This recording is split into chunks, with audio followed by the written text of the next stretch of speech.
Hello friends, সবাইকে শুভ দুপুর। তো আজকে আমাদের দুপুরের মেনু হয়েছে রুই মাছের কালিয়া, বা বলতে পারো রুই মাছের তেল ঝাল। এটা আমার খুব পছন্দ, এই তেল ঝালটা। আর হয়েছে এই যে এই যে টমেটো আলু সেদ্ধ। এখনও বড়ি ভাজা, শুকনো লঙ্কা এখনও মাখানো হয়নি, তো ওটা মাখিয়ে নেব খেতে বসার সময়। তো আমার কাঁচা টমেটো খেতে খুবই ভালো লাগে, আর যদি টমেটোটা একটু হালকা হালকা যদি টক লাগে সেটা তো আরও ভালো লাগে। আর হয়েছে সাঁচি লাউয়ের তরকারি। সাঁচি লাউ দেখতে পাচ্ছ, এই যে তোমার ছোলা বড়ি দিয়ে তরকারিটা হয়েছে।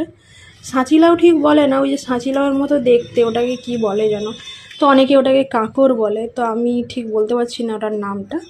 তো ওই কাঁকড় যেটা গায়ে কাঁটা থাকে, আর তার সাথেই গরম ভাত। তো আমার শ্বশুরমশাইয়ের খাওয়া হয়ে গেছে, এখনও আমরা দুজন বাকি। তো এখনও আমার কিন্তু চান হয়নি, তো চান করব, তারপর খাবো। তো সবাই খেয়ে নাও, ভালো থেকো, সুস্থ থেকো।